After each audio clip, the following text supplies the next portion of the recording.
শালা আমি মিয়া ভাই তুই আমার বলতে মাথাটা ঘুরতিস না নাকি? তুই আগে তুই তো ছোট ছোট লাপাতি তারপর লাগবে সেটা লাড়ি না আমার মাথা ঘুরে দিল বসকি শালা এ আবি রে হ্যাঁ বল না ভাই। কোনে থাকতিস তুই একদিন তোর তো খুঁজতিস হেরিকেন জালে এটা পাতিস নি। তুমি তো মেবা হইছাও, জমির কোনো খোঁজ খবর তো কিছু নাও না। আমার তো সারাদিন খোঁজ খবর নিতে হয়, তোমার মতন তার বসে থাকিনি আমি।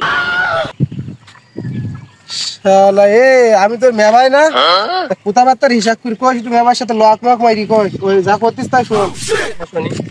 ওই জমি জমার হিসাব মিসাব তো আমি রাখিনি আর আব্বার তো বয়স হয়ে গেছে আর কখন কি হয় মই খুবা যায় না তা ওই আব্বার কোনে কত বিঘি জমি আছে বলদিন ভাই এখানে এই সাইড দিয়ে 15 বিঘি আছে, আর ওই বিলেজ জমি টবি দে 22 বিঘি হবেন। ও রিয়েলি? 22 বিঘি? হ্যাঁ 22 বিঘি। আচ্ছা তাহলে ওই কত করে পাতিস দুই ভাই যদি ভাগ করে হয় 11 বিঘি করে। 11 বিঘি করে? হ্যাঁ 11 বিঘি। ও তা ওই শোন তুই তো ক্লাসে ফার্স্ট বয় আবার রোল নাকি এক তোর তো বেশি কুয়া লাগবে না হালকা করলে বুঝে যাবি। আমি তোর থেকে 5 বছর আগে আসলে দুনিয়ায় হ্যাঁ তাহলে তুই 5 বছর পরে আস হুম। আব্বা জমি জমা জানে যা দেখাশুনো আমার বেশি খাটাখাটনি করে লাগি না তবে ভাগ বাটোয়ারা করার সময় অন্তত একটা বিঘি জমি আমার নামে বেশি লিখে দিস। কথাটা তুমি কি কইলি? অঙ্কে আমার বোঝাইলে হবে না, অঙ্কে আমি ফার্স্ট বয়। তুমি 5 বছর বেশি দেখিছাও তাই কি? 5 বছর আগে হয়ে তুমি বাপের সম্পদ বেশি খাইছাও, খারাপ না বেশি করিছাও, তার জন্য আমার আর ভাগ দিতে হবে বেশি। আমারও 2 বিঘে বেশি দেবো। তুমি 1 বিঘে কি কথা বলছিস? আর 2 বিঘে আমার বেশি দেবো।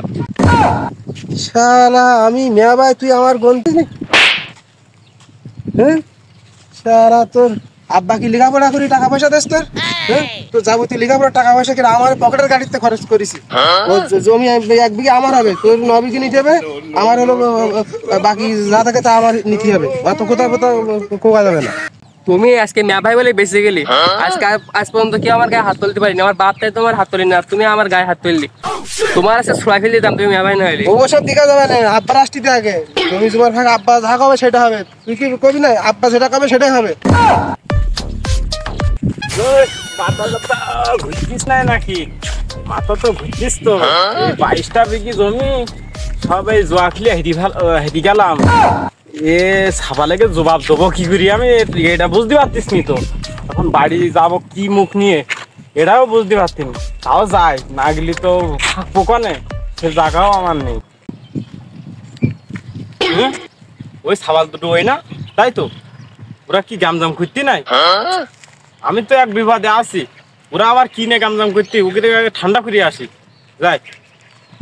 ও নিজের ভিতরে গন্ডগোল করে লাভ নেই ওই ওই আব্বাসটা নাই হাকিম দে আব্বার কাছ থেকে পরামর্শ করে আব্বা যে বিচার করবে সেই বিচার মেনে নেবেন তো? ঠিক আছে।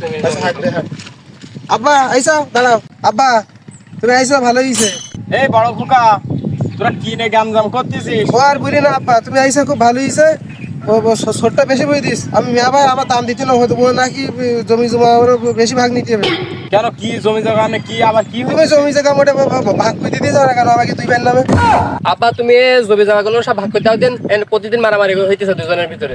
এই জমি জায়গা করি তোরা গামজাম করতেছিস, সে বিশাল বড় একটা ক্ষতি হয়ে গেছে, তুই সাথে বলতে পারতিস নি। ওই আব্বা ওসব সমস্যা শোনার টাইম নেই ওই জমি জমা আগে ভাগ করে দিয়ে ওর সাথে আমার সমান গন্ডগোল হইতেছে জমি জমাটুকু আগে ভাগ করে। আরে খোকা সমস্যা তো ওইটাই, জমি জায়গা টাকা সব শেষ, জোয়া খেলি সব শেষ, এখন মাথা টাথা ঘুরতেছে কোন জায়গায় বসবাস করবি, আমরা একসাথে থাকবো কি করি এটাই চিন্তা, আমার মাথা টাথা ঘুরতেছে। আব্বা কোনো নাকি জমি নাই নাকি জোয়া খেলে তুই তো ছোট সবাল আব্বা তুই তো আব্বার মারতে পারবি না সেটা লাড়ি নাই আব্বার মাথা কি পড়াই কিলো আজকে জোয়া খেলার জন্য সাবালের আমার মারতিস।